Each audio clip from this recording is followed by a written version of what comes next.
I neglect my children. I'm anti-LGBTQIA+. I'm a Nazi. Apparently, I'm still considered to be a member of the KKK. I am unemployed. I groomed my wife. I had to Google your ass just to figure out a 5 in 5 Sigma main beats his kids.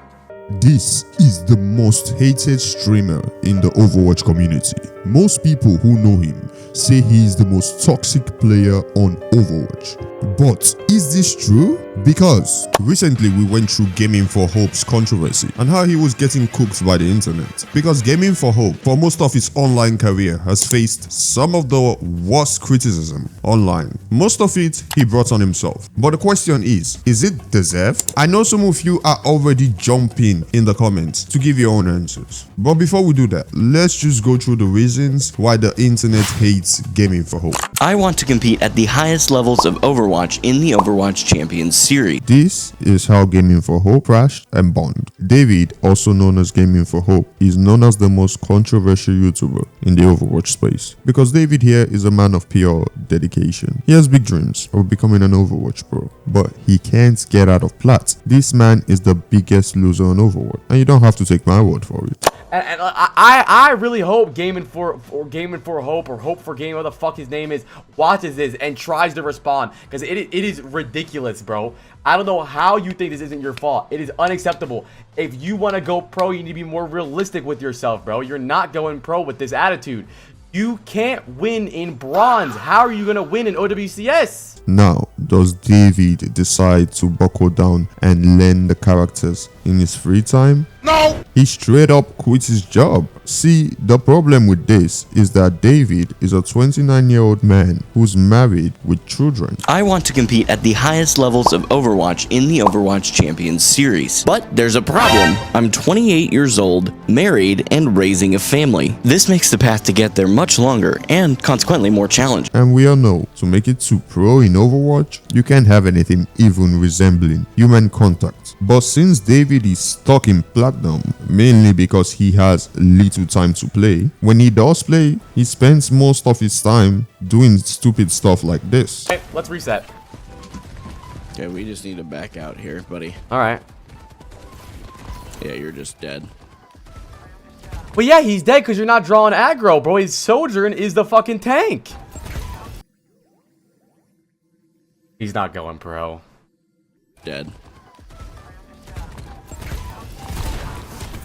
Alright. So right now, he is basically doing nothing. What I would like from him here is to try to set something up here, though. You know, he's letting it happen. It's like someone's trying to fuck him and he's laying down and is like, yeah, fuck me. In the past, when I was focused on my Overwatch League journey, the goal was to utilize the social media following that I have to attract teams in the contenders area and network my way up from there. However, I have since discovered the next vital step: participating in scrims. For those who might not know, scrims are practice sessions specifically designed for honing team play. Personally, I plan to form a team of like-minded individuals who are eager to compete alongside me as we strive together to compete in the OWCS. David starts screaming, finally. I don't know how he thought he was gonna make it to the tournament without having played a scrim in his life, but GG's to him, he finally started playing some scrims. But he kind of has some money problems. See, he didn't think about it before jumping into the full content creation thing, but he even started living with his parents. My biggest challenge, though, goes well beyond Overwatch, and that's actually the area of my finances. Right now, I can't afford to drop to part-time work and support my family. At the start of this journey, I was actually a full-time content creator. I was fortunate enough to be in that situation because of some very supportive family members and driving for Uber and Lyft part-time. He never thought about the consequences of quitting your job to become a full-time content creator. But even though David had gotten another job, this man decided, I'm gonna quit this other one again so I can focus on content creation and becoming an Overwatch pro. Like, what the hell is wrong with you? Build an emergency fund that can cover a full year of our expenses. After we accomplish these goals, I plan to quit my teller job and use that extra time to focus on creating content and improving my skills as an Overwatch competitor. Ultimately, that's where the next important step comes into play: competing in smaller tournaments. With Faceit now being natively part of Overwatch 2, organizing structured tournaments has become easier than ever before. A fantastic way of putting those skills to the test is by jumping into tournaments. This not only gives us the chance to compete, but also allows us to potentially earn some cash prizes. See, David even thinks, hey, yo, I'm gonna try and jump into tournaments and maybe see if I can get some money off that, which I guess is a good idea if you were actually cracked at the game, if you were one of the top tanks in your region, I guess. But David, you're in Plat, how are you gonna make it? So David finally settles down on the plan to compete, and he says he's gonna start competing in 2026. But then some other controversial things started coming out, things like David not being a good father, not being a good husband, and even hating the LGBTQ community. Let's address these allegations that the entirety of the community of Overwatch seems to be at least aware of at this point. The allegations that I'm aware of at this point are that I neglect my children, I'm anti-LGBTQIA+, I'm a Nazi, apparently I'm still considered to be a member of the KKK, I am unemployed, I groomed my wife, which is insane to say out loud, Apply's reaction, which obviously was a lot of what sparked this whole chaotic mess, and not that that's his fault, just to be clear, and then I am going to share an adjustment to my goals in general at the end of the video. Watched Apply's video and went down the rabbit hole. Here's what I found for posterity's sake. 29-year-old, stuck in Plat, but has barely eked into Diamond currently. Has wanted to go pro for years, but never tried. A year later, he has not improved much, and does not devote much time to playing during the week. Very Christian, lives with his in-laws, always begging for money to get out of debt. Uploads frequently on YouTube, but all with low views. Apparently his TikToks do okay though. Based on the ages of his family, it seems like at 23, he knocked up his wife, who was just turning 17. Decided to try content creating full-time by using their savings. Ran that out without making it, so got a real entry-level job. Wife is a stay-at-home mom. Homophobic, but blames it on his religion. Some drama about a screenshot with him sig-hailing turned out to be nothing. Interweaves his content with a lot of self-help stuff, but also constantly admitting he's wrong about stuff, but still having no reflection that he isn't a person who should be telling other people how to live their life. A lot of Fox positivity, very passive-aggressive, and comes off as weird and inauthentic. Quit Overwatch for Rivals, then came back after 2 weeks. Classic. Pretty good video editor, but very unoriginal style and content. But a botted account, then acts surprised when he plays bronze on it after smurfing all his placements. Not to be a Gamin4Hope defender. I'm gonna proceed to be a Gamin4Hope defender. But that's just a bit disingenuous. The people getting banned were attention seekers, deliberately changing their profile pictures to LGBT icons, and then proceeding to join and harass the server with spam to try and get a reaction. I don't think he's necessarily a great guy, but all these bums who are overplaying the joke and doing all this stuff are infinitely more cringe. I swear, half of the people here are exaggerating. I've been aware of him for a while now, though I'm not an active viewer of his, but the bit I watch of him, I got to know a few things about the dude. First, he has said in the past that he's able to afford to be a full-time creator. I think because he's living with his in-laws or something along those lines. I think the reason his emergency fund was drained was because his car got totaled and he had to pay for a new car. Second, all the stuff that has been spread about him being a Nazi is false. That screenshot was taken out of context from one of his videos. He had a person dox him and spread misinformation about him, and even found his family's members' information, and is still under investigation by the feds, I'm pretty sure. The guy did seem like a cool dude overall, but a stream of his I watched one day kind of felt like he let his mask slip. For whatever reason, he was just straight up being a shithead to his teammates for the simplest things, being passive-aggressive and all. This was weird because I have never seen him act like this. Maybe this could have been connected to the doxing thing, who knows? But this left a bad taste in my mouth, and ever since then I've completely stopped turning into a stream. Edit. I don't think this guy neglects his kids and wife. His streams were really short, too short for him to even become a pro player. Like, I'm pretty sure he spends time with his family when he's not streaming, right? I watched him for a few months now. This comment is probably the most correct. His wife supports him and helps mod his chat. I don't think it's fair to call him a bad husband or dad. He's not a bad fellow, he's just not that great of a player and constantly blames his teammate, just like most players stuck in Plat. For his religion position, not too sure about it. If he's sig-hailing, then fuck him sideways with a wire brush. Nigga, what the fuck does that mean? Even most people in my YouTube comments from my last video agreed with me. I think people really miss the point with this guy a lot. The fact he's anti-LGBTQ or whatever isn't the real problem. People have differing views. Fine. It's the hypocrisy, lack of accountability, laziness, and narcissistic behavior, abandoning his responsibility, etc. The depressing thing is this man found someone willing to carry on his lineage by having children. Incredible. I don't really care about the details of his personal life. The e-begging is pathetic, but I will say him constantly grandstanding as this Overwatch guru and blaming his teammates for everything when he's constantly getting knowledge/skill checked doesn't rub people the right way. To go further up a branch, he has a lolcow archetype where he behaves like popular unlikable internet personalities that attract a whole different audience that want to see him rage or fail. If he would keep his mouth shut about his teammates, the majority of trolls would disappear quickly, but he just has to moan and complain about everything they do. That's also why his heart stuck flat. Bro did not want to address the Charlie Kirk VOD. There is an entire 2-hour deleted VOD where he cries about Charlie Kirk's assassination like it's a funeral. People finding any way to defend Gamin4Hope, both in-game and in real life, is so funny.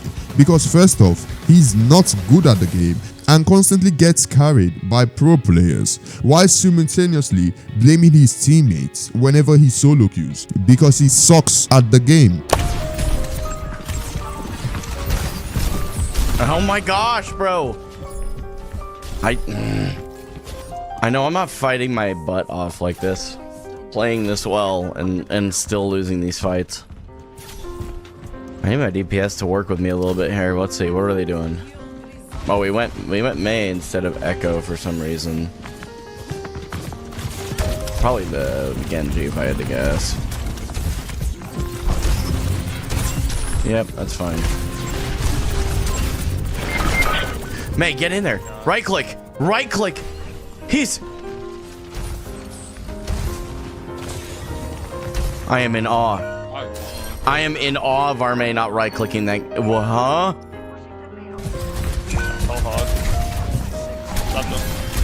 Why did we wake him up? I'm dead to get you.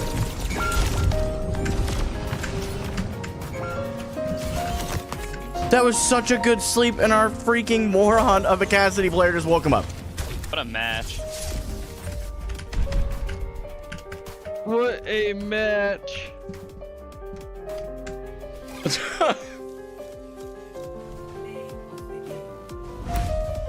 What the heck were they even doing that entire game? I am full crashed out right now. Talk to him, man.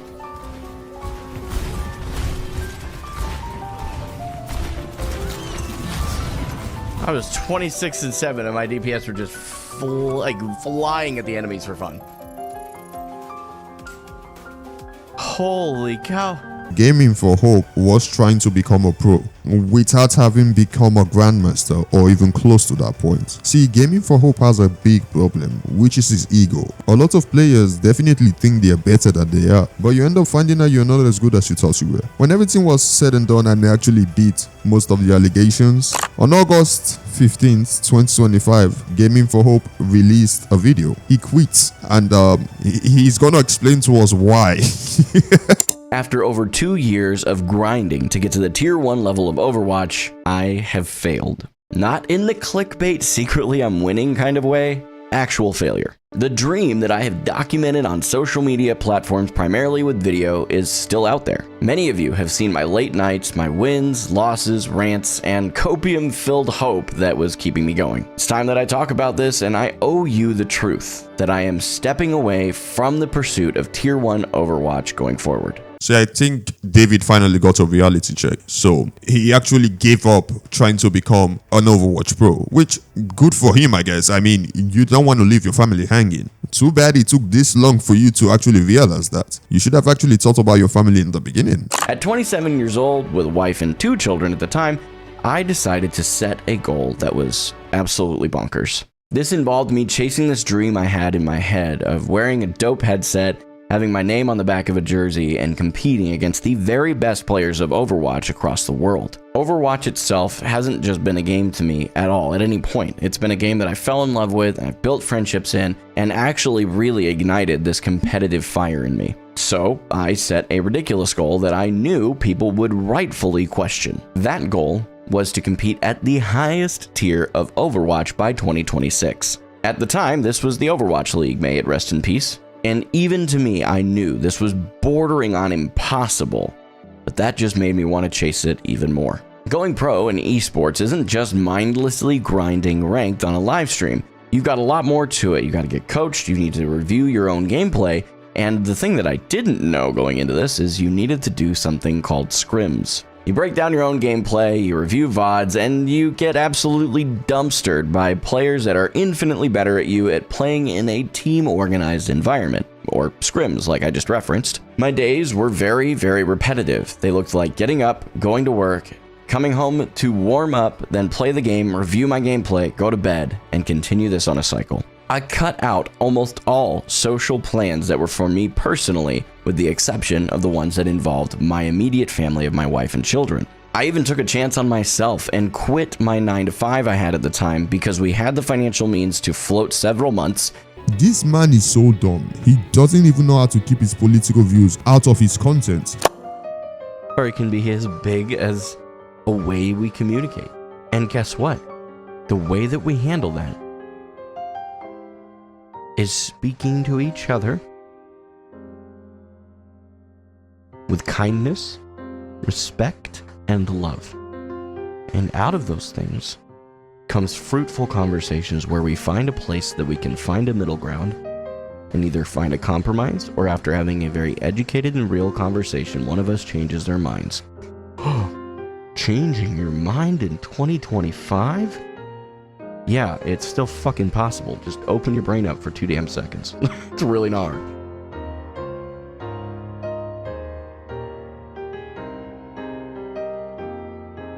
I know. Wild concept. Over on YouTube, Nizam, I hope I'm saying your name right, please forgive me if I'm wrong, said, man, but honestly, it was brutal. I was casually watching YouTube, and my brother showed me the video on X, and first I thought it was AI. I could not believe it. Yeah, I'll be honest with you, I've seen the actual, I'm gonna give you a very clear warning. If you have not seen some graphic shit in your life, do not look up the video of when he was shot. Because this was done in front of a live audience, where cameras were rolling, it's there. Ethan, we'll get to that in a bit, homie. No, it's clearly not the topic right now. Try and feel out the room a little bit. I don't think you're being toxic. Just asking you to kind of fill it out before you're asking ignorant stuff like that. Okay, we're talking about a real conversation that needs to happen right now. Way more important than anything going on. Okay, you're good. Again, I didn't see you as being a toxic prick. I'm just saying, feel the room. Realize that what we're talking about is not Overwatch. Does that make sense? Can someone give me a TLDR on Gamin4Hope? I guess he's a content creator, never heard of him, but what did he do? Why is everyone talking about him? All I've gathered so far is that he's trying to become a pro player. I'm no expert. He's one of those like false positivity guys. His whole thing is 1, he's a Christian. 2, if you put your mind to something, you can achieve it. He's mid at the game, but he says he plans to play in OWCS and documents that journey. He's also chuddy about the LGBTQ issues. He's not the devil by any means, but obviously cringe and shitty for the LGBTQ+, and the community has begun to just mill him as a lolcow. False positivity, but still blames his teammates every chance he gets. Laughable. How come it seems everyone who preaches focus on yourself, hold yourself accountable, blames teammates more than the average Joe? Apparently, Gamin4Hope says he was a top high-ranked Pathfinder player in Apex. This is clearly not true. Has anyone looked into this? Cat Bane, I'm scared. Come hold me. I've got a whole other team I'm dealing with over here. Okay, I got grapple. I'm gonna leave. Sorry, Kevin. I'm just gonna hide in this corner. Ow! Ow! Hey, don't walk into those. Not a good idea. Okay, I'm over it. I'm losing a 1v1 to a fence! Because this guy's, whoever it is not gonna stop me from creating content. But you tell me that you're on your way to my house and you'll be here in 40 minutes with a gift, and I take you seriously. Pretty sure we already know who you are. Police are on their way. I'd love for you to show up with your gift. I dare you. What did Gamin4Hope do? I recently found a YouTube account called Kindled who has a bunch of videos on him, specifically the bingo vids. I'm wondering what he's done to get so much hate, apart from the messy hate. Terrible player who is completely unable to learn how to improve and will always be dog shit and doesn't deserve even a fraction of the attention he's gotten from a bunch of pros and high-level streamers. He doesn't incorporate their advice and their coaching falls on deaf ears. At this point, it is brand to get all this coaching and still be bad. Similar to that one skinny guy on IG and TikTok that is constantly in the gym but never puts on muscle. Gamin4Hope is literally the Patrick Star plank nailed on forehead meme. People just hate on him because he's probably easy to rage bait. He also has some views that probably don't align with the majority of people, like how he's anti-LGBTQ, had some Nazi salutes that he tried to defend in one of his videos that stretched a little too far, in my opinion. He's also incapable of taking information that he gained from pros like Apply that gave good insights on what he should do to get better, but hasn't took any of it in and just sits there, spam avoids his teammates and blames everything on his teammates, especially messy players, even though he's been running it like all game. And I really hope Gamin4Hope or Hope for Game, what the fuck his name is, watches this and tries to respond, because it is ridiculous, bro.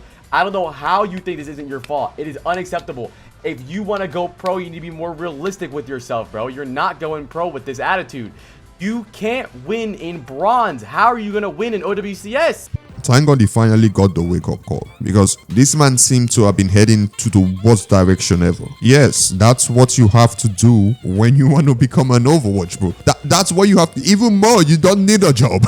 Yeah, you want to be an Overwatch pro, like even for my Marvel Rivals views, you want to play any of this game on a pro level, you literally have to quit your job. You literally have to quit your job. And if you're not a content creator, it makes no sense for you to just quit your job just to do this. Like it barely makes sense to quit your job to do content creation. Imagine quitting your job on the hopes of you becoming an Overwatch pro. That's crazy. That's stupid. But it's not only a full-time job. It also has to do with a lot of luck. Like, you have to be extremely lucky to be the type of person that picks up the game and is like, yo, I got this. Yeah, whatever character comes out, I kind of know my way through it. Like, especially in games like Overwatch, yeah, any hero shooter, it's kind of extremely difficult to just say I want to become a pro and not think it's going to be a full-time job. Like, if you were not cracked as ranked, why would you think you are going to become a pro? It makes no sense. I was improving, but not at a pace fast enough to get ahead of the curve that I had fallen behind by only having had maybe a couple hundred hours in the game when I started.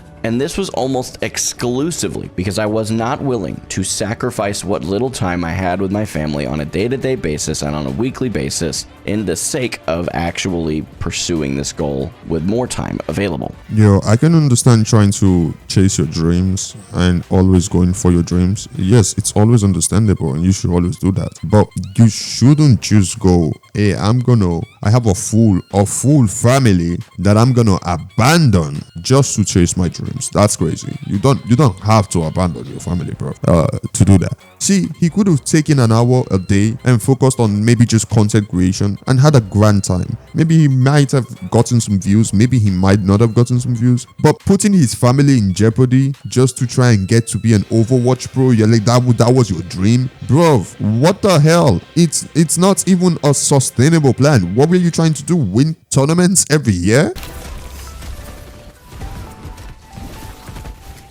Okay, he's got charge punch. Okay. Alright, so he farmed charge punch. We just need to back out here, buddy.